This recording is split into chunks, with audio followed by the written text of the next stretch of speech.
Assalamualaikum warahmatullahi wabarakatuh. Waalaikumsalam warahmatullahi wabarakatuh. Alhamdulillah, alhamdulillahil jabbaril qahhar, al-azizil ghaffar, khaliqil jannati wan nar. Wassalatu wassalamu ala sayyidina Muhammadinil mukhtar wa ala alihi wa ashabihil adhar, amma ba'du. Saudara-saudara kaum muslimin rahimakumullah, surga dalam Al-Quran selalu disebut dengan kata-kata jannah, yang wujudnya surga itu sesungguhnya merupakan suatu tempat di akhirat nanti, yang di dalam tempat itulah Allah akan memberikan balasan berupa kenikmatan yang tiada terhingga kepada hamba-hambanya yang soleh, yang bentuk kenikmatan itu dijelaskan Allah dalam hadis kursinya, a'dadtu li'ibadiyas salihin ma la aynun ra'at wa la uzunun sami'at wa la khatar ala qalbil bashar. Aku sediakan buat hamba-hambaku yang soleh satu kenikmatan yang belum pernah dilihat oleh mata, belum pernah terdengar oleh telinga, dan belum pernah terdetik dalam hati manusia tentang kenikmatan yang semacam itu. Jadi kalaupun dalam banyak ayat-ayat Al-Quran Allah menggambarkan tentang surga yang di bawahnya mengalir sungai-sungai, jangan disamakan dan dibandingkan dengan sungai yang ada di dunia ini. Kalau surga bercerita tentang pohon dengan segala buah-buahnya, jangan samakan dengan pohon dan segala buah-buahan yang ada di dunia ini. Kalau surga bercerita tentang istana, tentang tempat tidur, tentang permadani dan sebagainya, seluruhnya tidak sama dan tidak bisa disamakan atau dibayangkan dengan yang kita hadapi dalam kehidupan di dunia ini.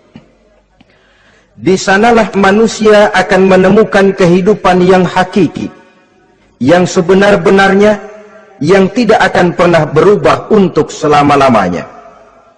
Adapun kehidupan di dunia ini, boleh saja kita katakan kehidupan yang kamuflase, fata morgana, atau dalam bahasa agama sering disebut dengan kehidupan khayali. Ia berubah, ia bertukar, ia berganti oleh pergeseran masa dan pertukaran waktu. Kita jadi orang kaya di dunia, bagaimanapun kayanya kita, kekayaan itu tidak lain adalah kekayaan khayali namanya. Hari ini dia kaya, besok dia boleh jatuh bangkrut.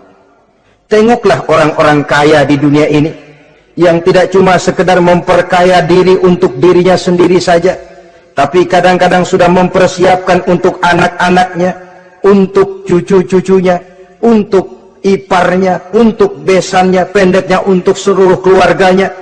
Tidak cukup harta cuma untuk 1, 2, 3, bahkan sampai 7 keturunan. Tidak cukup dengan uang miliaran, malah triliunan. Tidak cukup dengan punya tanah yang luas, malah gunung dibeli, laut dibeli, langit pun kalau dijual mau dibeli.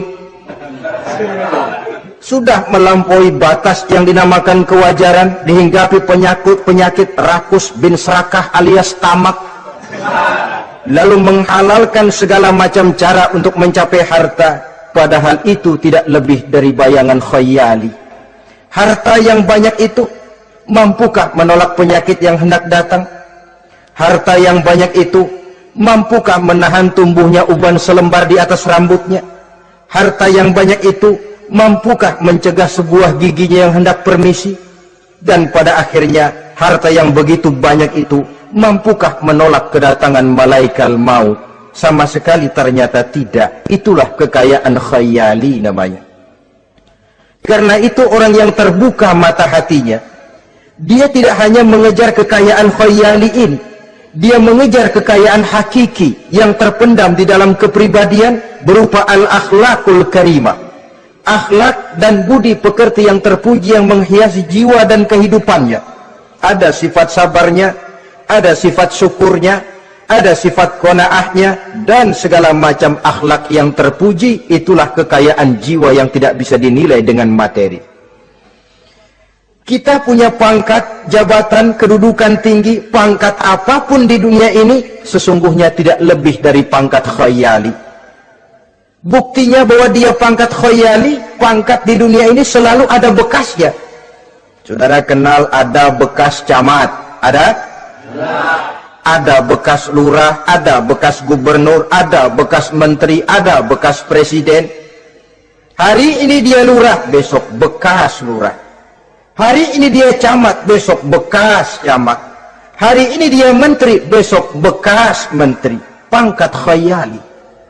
Maka Quran menganjurkan jangan pangkat khayali yang kita kejar mati-matian. Sampai menggunakan sistem jilat atas, injak bawah, sikut kiri kanan, yang penting dapat kedudukan. Padahal itu tidak lebih daripada pangkat khayali. Quran menganjurkan carilah pangkat hakiki. Kedudukan di sisi Allah, maqam di sisi Allah, itulah pangkat yang sebenarnya. Apa jalan ke arah sana? Quran memberikan petunjuk. Wa minal laili fatahajjad bihi nafilatan lak asa an yab'asaka rabbuka maqaman mahmuda. Di keheningan malam, dikala orang tidur nyenyak, bangunlah engkau tahajud kepada Allah Tuhanmu. Pasti kalau itu kau laksanakan, Allah akan menempatkan engkau di satu tempat yang terpuji, mendapat pangkat yang hakiki dan bukan sekedar pangkat khayali. Kita berusia muda, muda kita ini pun muda khayali. Berapa lama kita muda? Hari berubah jadi minggu, minggu bertukar menjadi bulan, bulan pergi datanglah tahun. Pergeseran masa dan pertukaran waktu membuat kita jadi berubah. Kulit yang tadinya kencang jadi lentur dan keriput. Segalanya berubah. Oleh karenanya, pada kehidupan di surga nanti, orang akan menemukan kehidupan yang hakiki, yang tidak akan pernah berubah untuk selama-lamanya. Nah, kita akan mulai dengan menjelaskan bagaimana sebenarnya keadaan surga itu. Pertama, luasnya. Berapa sih luasnya surga? Dengan logika, sekarang ini dunia dihadapi dengan kekhawatiran terhadap peledakan penduduk yang nyaris tidak terkendali. 5 miliar lebih jumlah manusia yang nongkrong di permukaan bumi. Tapi sesungguhnya planet bumi yang kita tinggali ini cuma satu planet kecil dari 9 buah planet yang berada dalam sistem tata surya matahari yang lazimnya kita namakan galaksi. Selain tata surya matahari yang namanya galaksi itu, masih terdapat lagi galaksi-galaksi lain yang dengan sendirinya juga dikitari oleh planet-planet lain. Dan bumi kita yang kita tinggali ini, yang dihuni oleh tidak kurang 5 miliar manusia, hakikatnya cuma setitik debu di tengah angkasa alam yang luas ini. Oleh karenanya, di dalam surah Ali Imran ayat 173, ayat 133, Allah Subhanahu wa taala menjelaskan, "Wasari'u ila maghfiratin min rabbikum wa jannatin 'arduha as-samawati wal ardu u'iddat lil muttaqin." Bersegeralah kamu menuju ampunan Allah dan surga yang luasnya seluas langit dan bumi. Seluas langit dan bumi.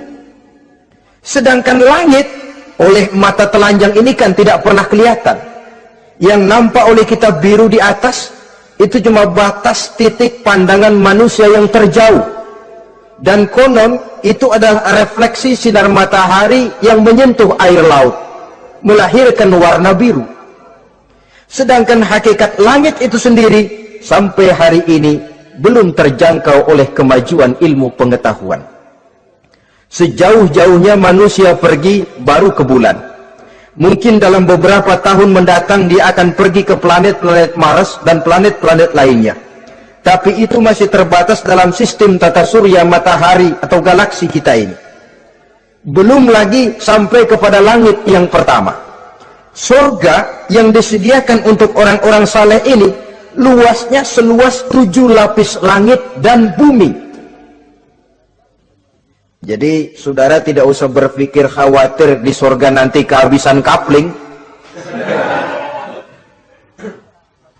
Di dunia ini saja masalah tempat tinggal sekarang ini jadi masalah pelik, karena memang peledakan penduduk seiring dengan perkembangan tentang lapangan kerja yang harus disiapkan, sekolah yang mesti disediakan, sarana pendidikan yang harus disiapkan, rumah sakit untuk menjaga kesehatan, dan kompleks betul masalahnya.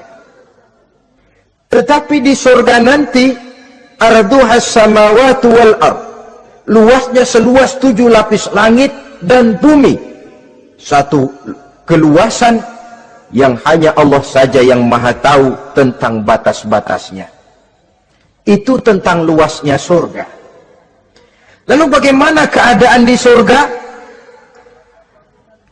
Apakah ada bangunan-bangunan, taman-taman, kebun-kebun? Tentu ada.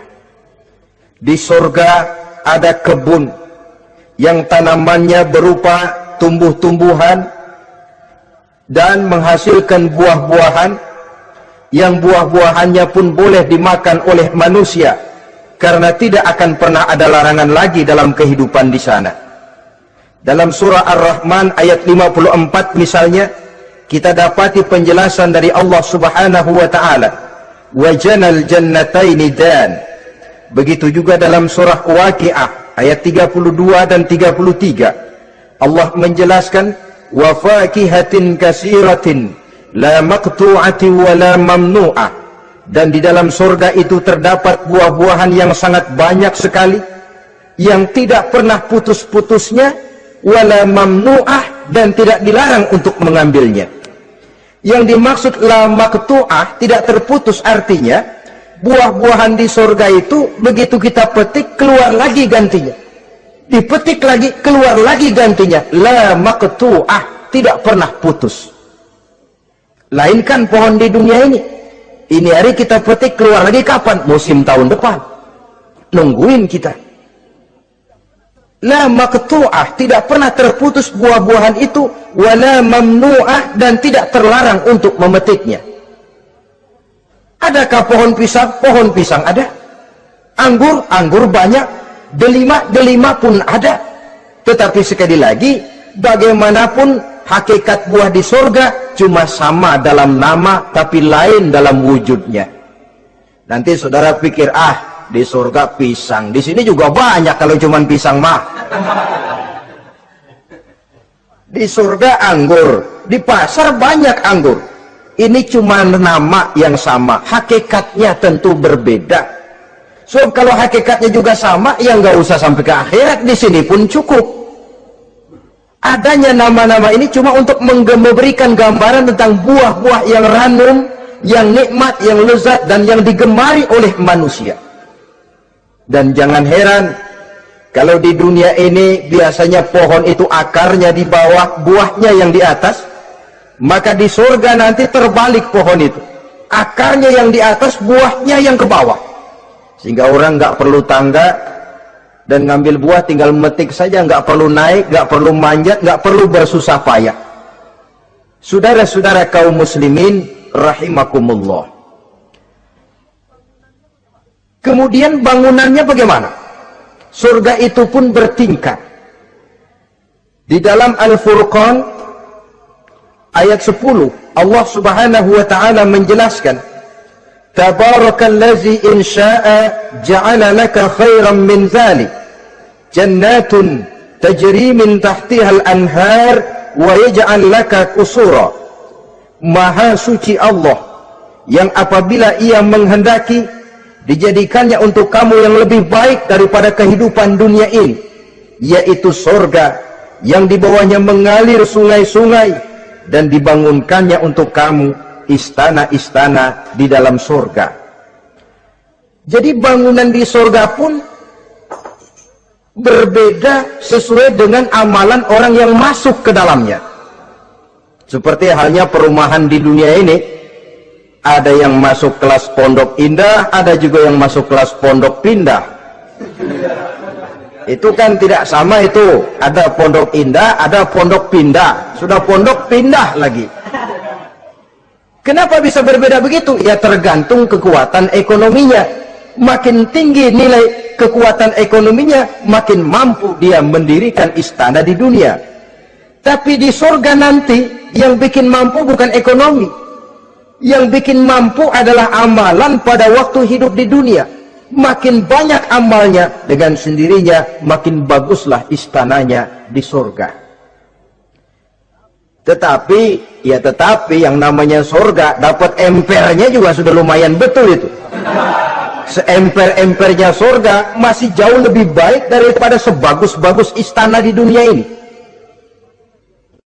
Taj Mahal, bangunan yang mengagumkan. Istana Raja Persia, bangunan yang menggiurkan. Sehebat-hebatnya istana dunia, masih jauh lebih mending empernya surga. Konon ya, menurut satu riwayat, baunya surga itu sudah bisa dicium 40 tahun perjalanan. Menurut riwayat lain 500 tahun perjalanan. Menurut riwayat satu lagi 70 tahun perjalanan. Baunya surga sudah dapat dicium oleh manusia. Saudara-saudara kaum muslimin rahimakumullah. Nah, di dalam bangunan-bangunan surga itu, seperti halnya terdapatlah kamar-kamar ghuraf dalam istilah Quran itu, yang juga berisi divan, ranjang, tempat-tempat tidur yang indah-indah, dilengkapi dengan kasur-kasur yang tebal dan empuk, bantal dan permadani yang daripadanya bertahtakan emas. Terulah tempat tidur paling menggiurkan kita zaman sekarang ini yang namanya Dunlop pillow atau Alga spring bed. Sejauh itu bayangan kita menggambarkan masih belum apa-apanya ketimbang tempat tidur yang ada di surga itu nanti.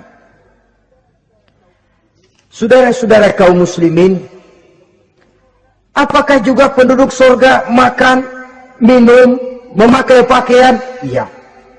Mereka akan beroleh gelas, piala, kendi, cerek, dan piring-piring yang terbuat dari emas dan perak.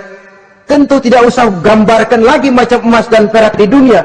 Emas dan peraknya akhirat, saudara-saudara. Tetap saja mala ainun ra'at, wala uzunun sami'at, wala khatara fi qalbil bashar. Belum pernah dilihat mata, belum pernah didengar telinga, dan belum pernah terdetik dalam hati manusia tentang wujud yang semacam itu. Apa pakaian mereka? Pakaian penduduk surga dari sutra yang lembut dan tebal, berwarna hijau. Kemudian saudara-saudara, sungai juga mengalir di sana. Mata airnya antara lain berwarna jernih, ada yang air susu, ada yang sungai madu, ada yang khamar atau sungai arak, dan penduduk surga boleh meminumnya. Tidak ada larangan sama sekali. Timbul pikiran konyol, kalau di surga orang pada minum arak, apa banyak yang teler di surga? Ya tentu tidak. Sebab di sana saya katakan tadi kehidupan yang hakiki. Segalanya diperbolehkan, segalanya dipersilahkan. Nah, lalu untuk masuk ke surga itu apa melalui pintu? Memang melalui berbagai macam pintu. Dan ada pintu-pintu khusus yang tidak boleh dimasuki orang lain. Sayyidina Abu Bakar Siddiq radhiyallahu an pernah bertanya tentang hal itu kepada baginda Nabi. Ya Rasul, apakah di surga ada pintu-pintu khusus? Ada, Abu Bakar. Ada di dalam surga itu pintu yang namanya Rayyan. Tidak boleh masuk ke pintu itu melainkan orang-orang yang puasa. Orang-orang yang rajin puasa, mereka akan masuk ke surga melalui satu pintu yang dinamakan Babur Rayyan atau pintu Rayyan.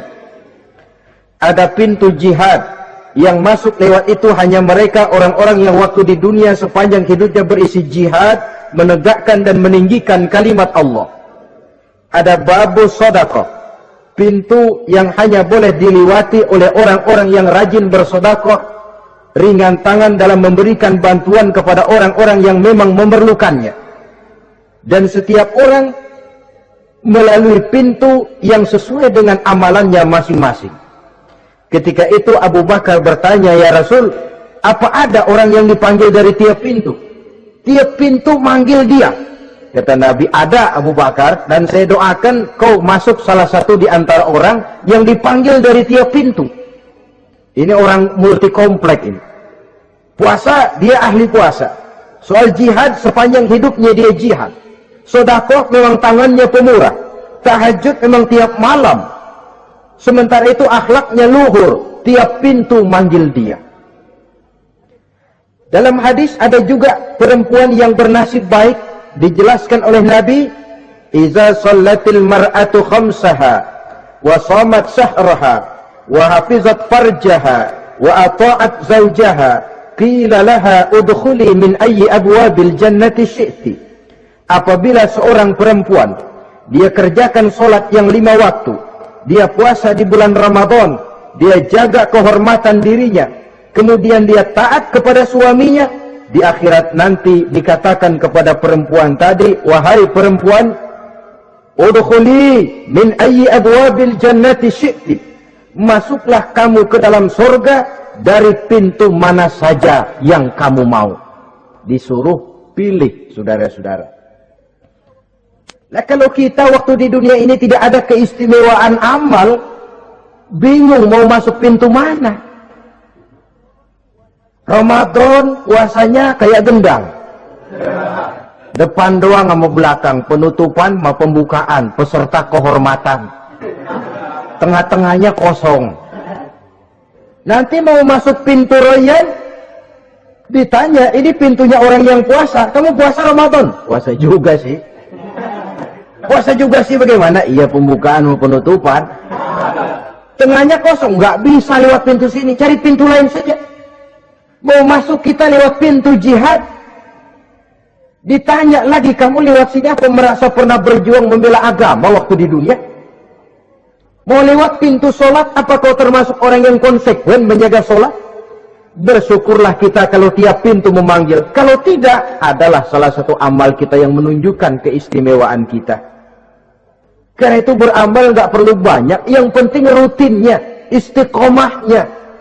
Ahabbul a'mali indallah adwamuha wa in qalla.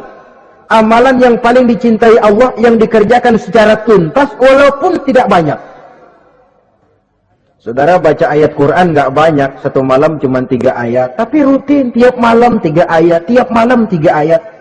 Itu lebih dicintai Allah daripada sekali ngaji 1 juz, terus 3 bulan nggak ngaji-ngaji. Lebih baik yang sedikit-sedikit ini tapi rutin, dia akan menjelma menjadi amalan yang banyak daripada sekalinya banyak lalu ke belakangnya malah tidak ada sama sekali.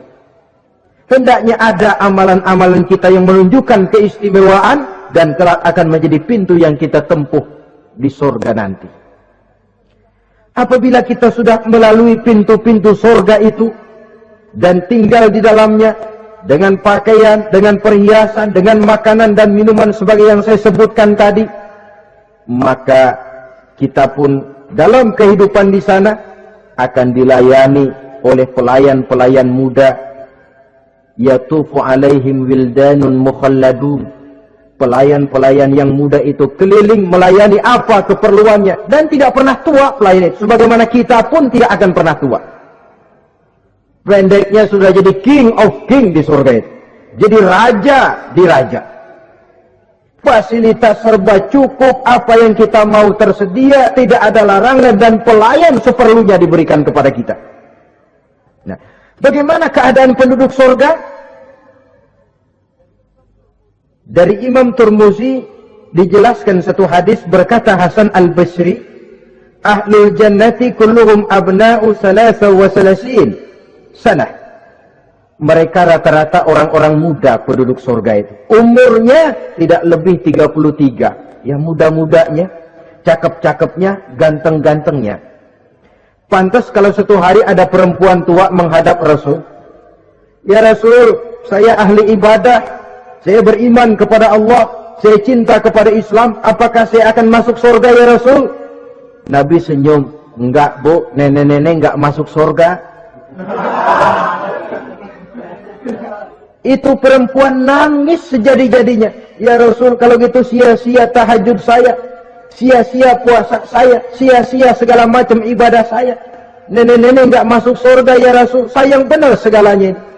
Rasul kemudian menghampiri perempuan tadi, Bu, kalau yang ibu bilang itu benar, ibu masuk surga. Cuman di sana ibu balik muda lagi. Kulit nggak kempot kayak begitu. Rambut nggak putih macam begitu. Ibu nanti di surga bakal jadi muda lagi. Salasah wa salasin, umur 33 tahun. Rata-rata seluruh penduduk surga umurnya begitu. Tidak ada yang tua, tidak ada yang anak-anak, tidak ada yang remaja, rata-rata segitu. Nah, lalu bagaimana? Di surga hati mereka menjadi satu. Di antara sesama penduduk surga. Tidak ada yang iri hati, tidak ada yang punya sifat dendam. Itu keadaan di surga. Walaupun bertetangga, yang satu bisa mengunjungi yang lain, yang satu bisa nengokin yang lain. Tapi tidak ada sikap iri hati dan dengki. Tidak ada yang satu datang ke tempat saudaranya di surga, loh kapling lu lebih luas dari gua nih. Nggak ada Tuhan. Tidak ada. Semuanya hati sudah menjadi satu. Tidak ada dendam, tidak ada iri hati. Kan jauh bedanya dengan kehidupan di dunia ini toh. Kadang-kadang di dunia ini begitulah romantikanya. Kita melarat, disuraki orang, kita sedikit kaya, diselidiki orang, ada saja yang iri, ada saja yang hasut, dan selalu mencari cara untuk menjatuhkan kita. Di surga, hal semacam itu tidak akan kita temui. Orang tidak punya sifat iri hati dan dendam. Lalu bagaimana lagi keadaan penduduk surga itu? Mereka selalu merasa senang dan bahagia. Tiap hari, tiap saat yang dirasakan cuma itu saja. Tidak diselingi seperti kehidupan di dunia ini, di mana senang berseling dengan susah, bahagia berganti dengan derita, ada senyum bahagia, ada tangis menahan derita. Itu romantika kehidupan di dunia. Di akhirat itu tidak akan pernah ditemui dalam surga nanti. Orang selalu merasa senang, karenanya di sana tidak ada keluh kesah, tidak ada orang yang murung, tidak ada orang yang narik napas panjang sambil menghitung bintang di langit. Selalu merasa senang dan selalu merasa bahagia. Lalu bagaimana kondisi fisik mereka? Di surga tidak ada orang yang cacat. Baik ia cacat rohani ataupun cacat jasmani. Seperti yang kita temui di dunia ini, ada saja cacatnya. Kadang-kadang jasmani sehat, rohaninya sakit. Kadang-kadang rohaninya bagus, jasmaninya cacat. Di surga, orang sempurna, komplit, cukup. Tidak ada yang cacat rohani ataupun yang cacat jasmani. Kalau dalam kehidupan di dunia ini mereka cacat, bagaimana? Mereka akan utuh dan sempurna apabila masuk ke dalam surga. Dan di surga, sungguh pun mereka makan, sungguh pun mereka minum, mereka tidak akan pernah buang air. Baik air besar maupun air kecil. Sebab kalau makan dan minum di surga harus buang air, tentu malaikat harus menyediakan WC. Dan kalau surga sudah ada WC, tentu tinja yang repot. Saudara-saudara kaum muslimin, tidak buang air, juga tidak buang angin. Dan tidak sakit, tidak terkena penyakit. Penyakit apapun namanya, sudah di surga itu daerah bebas penyakit. Jadi barangkali kalau keluar ke halaman surga nggak pakai baju masuk angin, tidak. Sebab di sana repot nyari duit kerokan. Segalanya sempurna, segalanya cukup. Lalu bagaimana kalau tiap saat mereka makan, tiap saat mereka minum tapi tidak buang air? Konon keringat yang keluar dari mereka, tubuh mereka, dan keringat yang keluar itu mengandung bau kasturi yang amat sangat harum baunya. Saudara-saudara, kemudian penduduk surga itu oleh Allah diberikan teman hidup yang namanya bidadari. makhluk Allah yang teramat sangat cantiknya, yang tidak bisa kita bayangkan macam apa cantiknya. Barangkali kalau kita menonton film, kita kagum dengan bintang-bintang film kenamaan yang cantiknya selangit. Itu mah belum ada seujung kukunya dari para bidadari. Mereka dalam Quran disebut azwajun mutahharah, istri yang disucikan. Apa pengertian suci di sini? Belum pernah tersentuh sebelumnya, baik oleh manusia, baik oleh jin, baik oleh malaikat sekalipun. Jadi memang orisinil, build up dari sononya belum kepake. Khusus untuk manusia yang masuk surga. Belum pernah kepegang sama manusia. Jangankan manusia, jin dan malaikat saja belum pernah megang. Lainkan di dunia sekarang ini, kita mau cari barang orisinil sudah repot. Ya mujurlah kalau saudara menemukan seorang gadis yang orisinil paten, masih build up, barangkali mujur. Tapi umumnya terutama di kota-kota besar, ya sudah, kita dapat second hand juga masih lumayan. Kalau tidak rongsok-rongsok bener mah, ini kadang-kadang sudahlah second hand, kondisinya juga 30%, udah mesti nyerpis melulu kita ini. Saudara-saudara, azwajun mutahharah belum pernah tersentuh oleh siapapun. Lalu makna tohara ini, mereka selalu suci, tidak pernah baik menstruasi atau mencret, tidak pernah. Dan kalau perempuan kita, istri-istri kita di dunia ini kan 1 minggu dalam sebulan terkena dapat fasilitas dia untuk tidak sholat, untuk tidak ibadah, masa haid itu. Perempuan di surga yang namanya bidadari tidak akan pernah mengalami haid. Lalu apalagi keistimewaannya? Selalu perawan. Tidak pernah janda. Walaupun tiap hari dipakai, habis dipakai perawan lagi. Saudara-saudara yang saya hormati, itu diperuntukkan untuk penduduk-penduduk surga. Lah itu laki-laki itu. Iya, kalau perempuan bagaimana? Satu riwayat menjelaskan mereka akan menjadi ratu di surga dengan segala kenikmatan yang juga tidak pernah mereka bayangkan sebelumnya. Riwayat lain menjelaskan bahwa mereka juga akan berkumpul dengan suami, istri dan anak-anaknya jikalau mereka memang orang-orang soleh. Ada juga riwayat lemah menjelaskan bahwa mereka akan mendapat bidadara istilahnya. Saudara-saudara kaum muslimin rahimakumullah.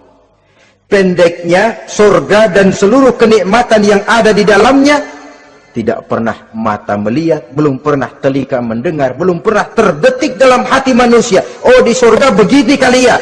Berbeda dengan itu. Oh, bidadari begini kali ya. Kalau masih begini kali ya, masih bisa dibayangin. Ini sudah nggak bisa dibayangin. Jadi nggak usah begini ya begitu ya. Saudara-saudara, apabila orang sudah masuk ke dalam surga, bertemu dengan sesama teman waktu di dunia, surah At-Tur menjelaskan ayat 25-26, wa aqbala ba'duhum ala ba'di yatasaalun qalu inna kunna qablu fi ahlina musfikin famanna Allahu alaina wa waqana azabas samum. Apabila mereka telah masuk ke dalam surga, sebagian yang lain berkunjung kepada sebagian yang lain. Cara kita belah sono, ini teman kita dulu waktu di dunia, yuk samperin yuk. Ba'duhum ala ba'di yatasaalun, saling tanya menanya. Kalau istilah kita, sampai juga kemari? Iya. Oh, saya waktu di dunia dulu sebenarnya sudah khawatir, takut mendapat azabnya Allah. Tapi Allah memberikan karunia kepada saya diselamatkan dari azab dari mara bahaya neraka, sampailah saya ke dalam surga ini. Alhamdulillah. Bagaimana kabarnya ente? Alhamdulillah saya juga sampai ke surga ini. Si fulan bagaimana? Nyangkut kali dia mah di neraka. Yatasa'alun, saling tanya menanya hal ihwal dan keadaan mereka. Tapi satu hal yang jelas saudara-saudara, di surga nanti itu tidak ada perkataan yang sia-sia, tidak ada ucapan kotor, tidak ada omongan keji, dan tidak ada omongan kosong. Tidak ada omongan yang sia-sia, ucapan-ucapan yang kotor, mencaci maki, itu tidak ada. Karena sifat marah pun tidak ada dalam surga. Kalau di sini kadang-kadang sedikit marah sudah semrawut, kata-kata kita sudah out of control. Di sana tidak ada kata-kata kosong yang tidak ada manfaat dan tidak ada gunanya. Saudara-saudara kaum muslimin rahimakumullah. Kemudian yang terakhir, kita akan membicarakan apa saja nama-nama surga itu dan siapa calon orang-orang yang masuk ke dalamnya. Pertama, yang dinamakan Jannatul Firdaus atau surga Firdaus. Surga Firdaus ini oleh Allah Subhanahu wa taala disediakan untuk orang yang dijelaskan dalam surah Al-Mu'minun ayat 1 sampai dengan 11. Qad aflahal mu'minun, beruntunglah orang-orang yang beriman. Jadi kalau saudara ingin dapat kapling di tempat yang namanya Firdaus, itu boleh pesan mulai sekarang.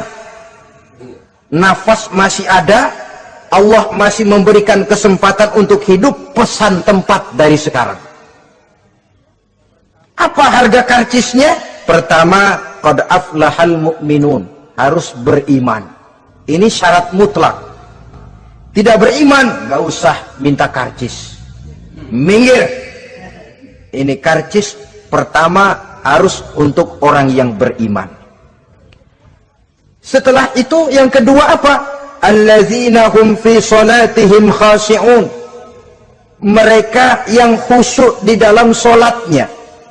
Jadi untuk mendapat tiket ke surga Firdaus itu setelah beriman khusyuk di dalam solat. Artinya khusyuk tarkul ghair li ajlil amal, meninggalkan yang lain dan hanya memfokuskan diri kepada satu pekerjaan yang sedang dihadapi. Kalau kita makan sambil ngobrol, itu namanya makannya nggak khusyuk, sebab ada sambil ngobrolnya. Nah, solat yang khusyuk, solat yang di dalamnya tidak berisi yang lain kecuali solat itu, meninggalkan yang lain dan hanya memfokuskan diri saja untuk melaksanakan suatu amalan. Dan solat khusyuk itu berat. Kadang-kadang waktu mau solat kita nggak ingat apa-apa, begitu sudah masuk takbir yang kita lupa malah kita ingat. Itu kurang ajarnya iblis. Mau sholat nyari dompet nggak ketemu, begitu takbir, aduh dompet di atas meja. Ini kalau sembahyang lama-lama digerataki orang nanti nih, mulai ocar kacir sholat kita. Makanya kata Imam Nawawi, sudah dinamakan khusyuk untuk tingkatan orang awam, kalau pada waktu takbir dia ingat Allah, segitu aja dulu dah tingkatan orang awam itu. Sebab yang namanya khusyuk itu hudurul qalbi wa sukunul jawarih. Hatinya ikut sholat, anggota badannya tenang tentram di waktu sholat, khusyuk. Kalau waktu sholat garuk sono, garuk sini, kaki ketekas, ketekus. Terus sudah anggota badannya nggak khusyuk. Atau anggota badannya tenang tentram, nggak gerak-gerak, cuma hatinya ngayap kemana-mana. Badannya di musola, hatinya di pasar. Itu juga nggak khusyuk. Dan itu berat. Karena itu ini syarat kedua untuk mendapat tiket ke Firdaus. Imam Ali saja pernah dites oleh Rasul. Ya Ali, saya ya Rasul, kalau kau bisa sembahyang khusyuk, aku boleh kasih kau serban. Kamu boleh pilih yang hijau apa yang putih nanti. Baik ya Rasul, sembahyang beliau 2 rakaat. Selesai salam ditanya, yang mana sorbannya Li? Kata Imam Ali, yang hijau ya Rasul. Belum nengok udah yang hijau ya Rasul. Kata Nabi, kalau begitu ente nggak khusyuk. Kenapa? Mungkin tadi waktu sujud mikirin, ntar kalau gue ditawarin pilih yang hijau aja dah. Belum nengok sudah menjawab. Saudara-saudara, yang ketiga, wallazina hum 'anil lagwi mu'ridun. Orang-orang yang menghindarkan diri dari ucapan dan perbuatan yang sia-sia, yang tidak ada gunanya. Ini tiket yang syarat yang ketiga untuk mendapat tiket ke Firdaus itu menghindarkan diri baik dari ucapan ataupun perbuatan yang sia-sia, yang tidak ada nilainya baik dalam pandangan manusia, lebih-lebih lagi dalam pandangan Allah. Yang keempat, wallazina hum lizzakati fa'ilun. Mereka yang aktif membayar zakat. Kemudian yang kelima, wallazina hum lifurujihim hafizun illa ala azwajihim aw ma malakat aymanuhum fa innahum ghairu malumin.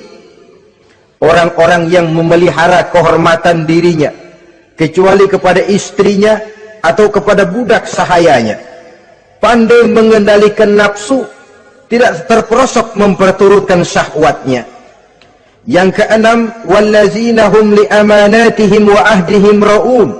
Orang yang pandai menjaga amanah dan pandai menepati janji. Saudara-saudara, kalau janji ditepati, sebab janji adalah hutang.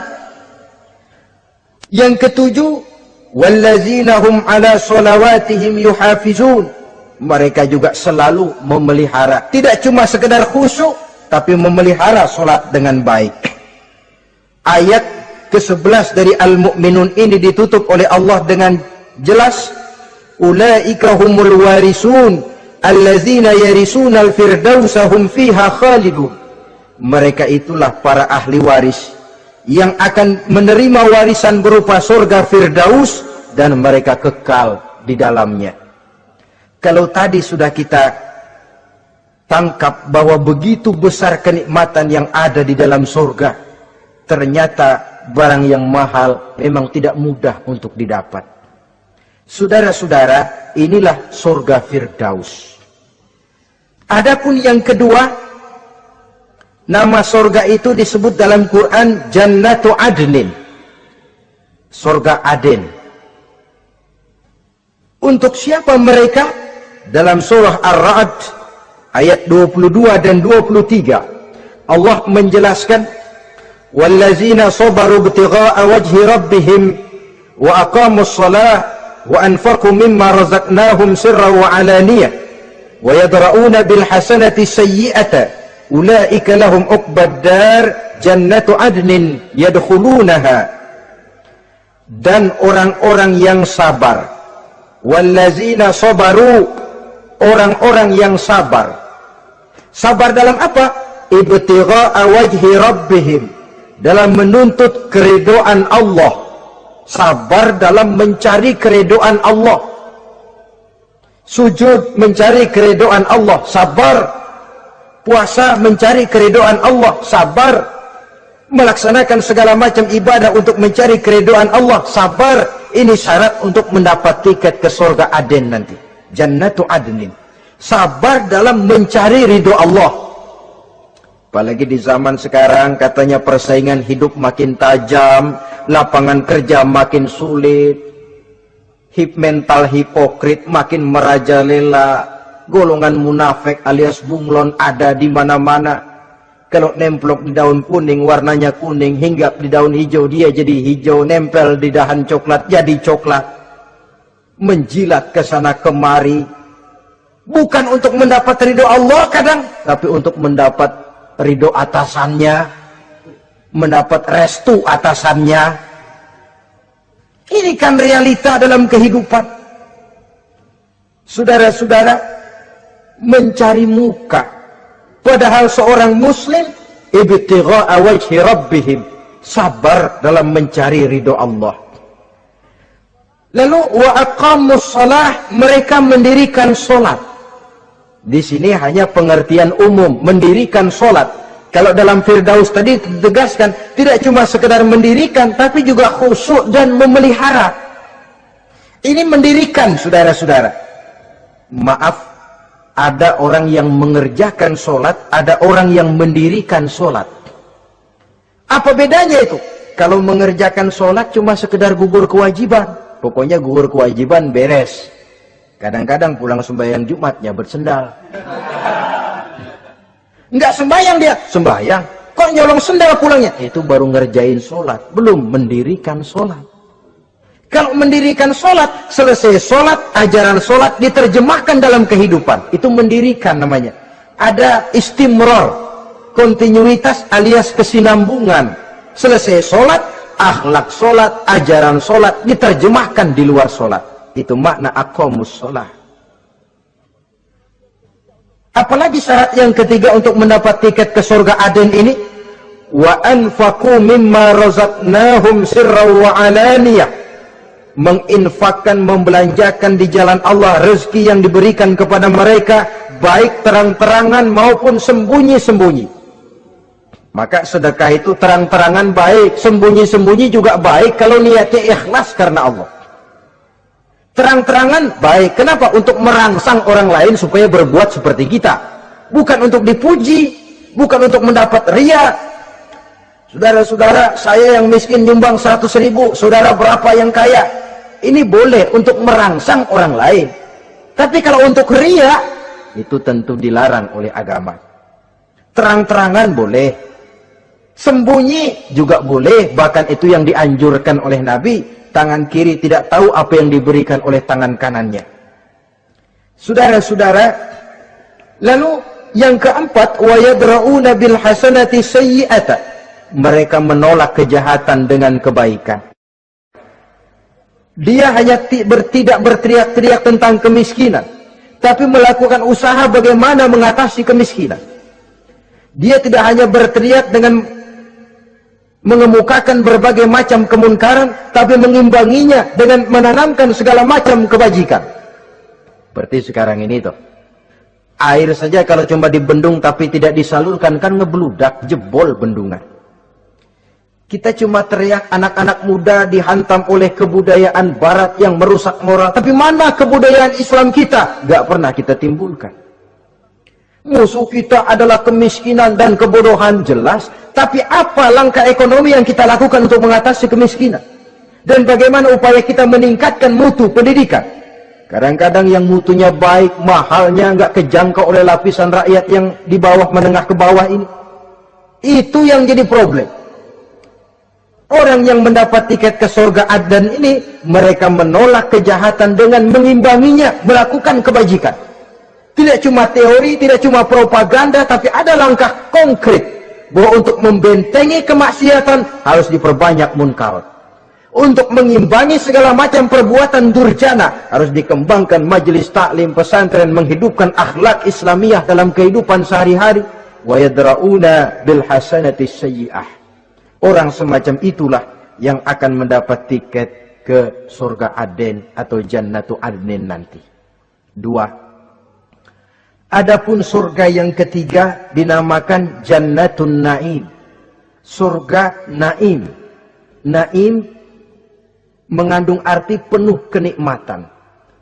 Tiketnya sederhana saja. Al-Qalam ayat 34. Inna lil muttaqina inda rabbihim jannatu na'im. Sesungguhnya bagi orang-orang yang bertakwa kepada Allah, mereka akan mendapat balasan berupa jannatun na'im. Surga Naim namanya. Jadi tidak banyak untuk mendapatkan surga Naim ini, cuma takwa. Cuman takwa yang jadi banyak. Apa itu takwa? Sekarang ini kan takwa jadi lalap. Dan orang sering menggunakan istilah agama di zaman sekarang ini untuk maksud yang tidak sama dengan maksud agama. Padahal takwa ini jelas, sebelum Islam datang ke Indonesia, kita orang Indonesia tidak kenal kata-kata takwa. Maka kalau harus menggunakan kata takwa, pengertiannya harus dikembalikan kepada pengertian Islam. Ini sih enggak. Orang yang mana aja kalau dilantik bertakwa kepada Tuhan yang Maha Esa, bertakwa, sampai membleh ke bibir, bertakwa. Tapi kalau sudah megang jabatan, kadang-kadang takwa ngalor dia ngidul. tidak relevan lagi. Lalu apa sih yang namanya takwa itu? Sederhana saja. Imtisalul awamir wajtinabun nawahi, itulah takwa. Melaksanakan segala yang diperintah, menjauhi yang dilarang, itu takwa. Menjalankan perintah dengan meninggalkan larangan, apa bedanya? Kalau melaksanakan perintah boleh sesuai dengan kemampuan, tapi menjauhi larangan mutlak. Laksanakan perintah Allah sesuai dengan kemampuanmu, tapi tinggalkan larangan Allah mutlak. Mampu tidak mampu, tinggalkan. Enak kalau ada perintah, jauhi larangan Allah semampu kamu. Ya enak, tinggal kita milih. Saya belum mampu ninggal teler itu, lezat itu, belum mampu. Yang boleh semampu kita melaksanakan perintah. Sholat semampu kita, asal jangan mampu lalu pura-pura tidak mampu. Puasa semampu kita, jihad semampu kita. Tapi kalau sudah meninggalkan larangan mutlak, mampu tidak mampu, harus ditinggalkan. Jadi kelihatannya sederhana takwa ini, tapi masalahnya rumit. Melaksanakan yang diperintah, menjauhi yang dilarang. Dan itu tiket untuk mendapatkan surga naim atau jannatun naim. Yang keempat, saudara-saudara, di antara nama surga itu ada yang disebut surga ma'wa atau jannatul ma'wa. Apa tiket untuk sampai ke sana? Surah An-Nazi'at ayat 40 dan 41. Wa amma man khafa maqama rabbih wa naha an-nafsa 'anil hawa fa innal jannata hiyal ma'wa. Sesungguhnya orang-orang yang takut kepada larangan Tuhannya, wa naha an-nafsa 'anil hawa, dan sanggup mengendalikan nafsu, sanggup mengendalikan diri dari memperturutkan hawa nafsu, fa innal jannata hiyal ma'wa. Surga ma'walah tempat tinggalnya nanti. Jadi tiket ke jannatul ma'wa ini, pertama, khafa maqama rabbih, takut kepada batas-batas yang telah ditentukan oleh Tuhannya. Ini batasnya, kamu jangan nyebrang ke sini. Ini batas yang halal, ini yang haram, ini yang hak, ini yang batil, ini yang ma'ruf, ini yang munkar. Orang yang ingin mendapat tiket ke ma'wa, dia takut batas-batas itu. Lalu sanggup mengendalikan diri, tidak sampai memperturutkan hawa nafsunya. Itu tiket ke surga ma'wa. Yang kelima dinamakan surga Darussalam atau Jannah Darussalam. Dijelaskan dalam Al-An'am ayat 126 dan 127. Wa hadza siratu rabbika mustaqima wa qad fassalna al-ayati liqaumin yatadhakkarun. Lahum darus salam inda rabbihim wa huwa waliyuhum bima kanu ya'malun. Inilah jalan Tuhanmu yang lurus. Telah kami pisahkan ayat-ayat kami bagi kaum yang mau berfikir. Jadi kelihatan di sini untuk mendapat tiket ke Darussalam, istiqomah mengikuti jalan lurus, istiqomah berpegang kepada Islam, dan pandai membedakan apa yang memang oleh Allah sudah dibedakan. Antara yang hak dan batil, antara yang benar dan salah, dan selalu ingat kepada ayat-ayat Allah. Itu surga Darussalam. Yang keenam dinamakan Darul Muqamah. Siapa penghuninya? Surah Fatir ayat 34-35. Wa qalu alhamdulillahillazi azhaba 'anna al-hazan inna rabbana laghafurun syakur allazi ahallana darul muqamah min fadlihi la yamassuna fiha nasabun wa la yamassuna fiha lughub. Yaitu orang-orang yang senantiasa bertahmid, memuji kebesaran Allah Subhanahu wa taala. Mereka akan mendapatkan darul muqamah.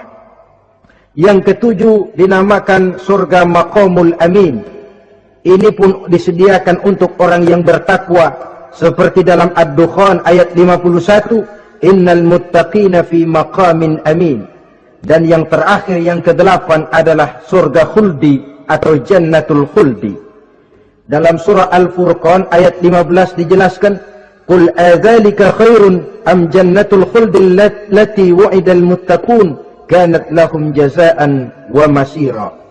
Saudara-saudara kaum muslimin rahimakumullah, oleh terbatasnya waktu, inilah sekelumit tentang surga dan calon-calon penghuninya. Mudah-mudahan dijadikan kita oleh Allah termasuk salah seorang di antara calon-calon yang kelak akan menjadi penghuni surga, mendapat kenikmatan yang kekal dan abadi di dalamnya. Amin ya rabbal alamin. Terima kasih atas segala perhatian. Mohon maaf atas